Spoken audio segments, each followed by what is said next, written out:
Salut à tous, j'espère que vous allez bien. Allez, petite vidéo aujourd'hui. On va parler des achats de vélos d'occasion, d'accord? Il y a un très gros site qui en vend, mais attention, malheureusement, il n'y a pas que des beaux vélos, il y a aussi de belles merguez.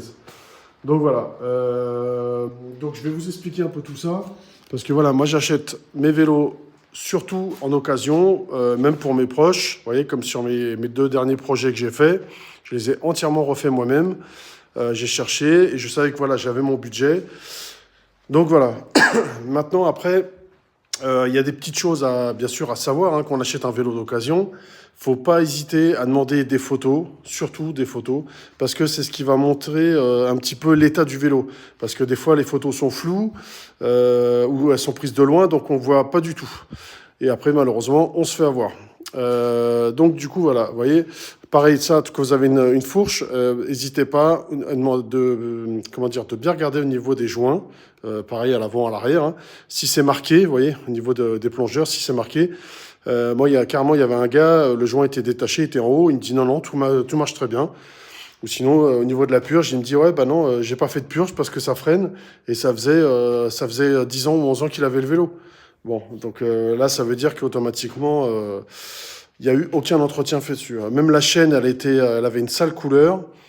Donc, c'est pas top top. Donc, voilà, surtout, n'hésitez pas à demander beaucoup de photos, ce qui a été fait en entretien, d'accord? Parce que ça, c'est des choses importantes. N'hésitez pas, pareil, de demander des photos des dérailleurs, parce qu'on voit si jamais ils ont été abîmés. Si c'est rayé complètement, c'est qu'il a pris un coup. La patte peut être tordue, le dérailleur peut être abîmé, et après, voilà, ça faut racheter carrément un dérailleur et tout. Suivant le modèle, ça peut aller entre 100 à jusqu'à 500 euros, hein. Donc voilà. Mais non, non, franchement, n'hésitez pas à demander des photos, faut pas avoir peur. Moi, c'est ce que j'ai fait, hein. Et après, je me suis déplacé. Le premier qui est là, j'ai été jusqu'à Strasbourg et je suis en Île-de-France pour aller le chercher parce que la taille XL, bah, il n'y en avait plus. Et celui-ci, je crois que j'ai été jusqu'à Compiègne pour le chercher. D'accord? Donc voilà, quand tu trouves quelque chose et c'est une pépite, faut aller le chercher. Surtout que celui-ci était comme neuf. Et du coup, j'ai quasiment rien changé dessus. Mais franchement, une pépite à 300 balles, franchement, voilà, les kilomètres que j'ai fait, j'ai pas dit non. Voilà, c'était direct. Donc voilà, vous n'hésitez pas, si vous n'êtes pas abonné, à vous abonner, liker et partager. Et comment dire, si vous avez des questions ou même si vous avez un projet, moi pour le moment, je suis dans l'Île-de-France, hein, dans le nord de l'Île-de-France.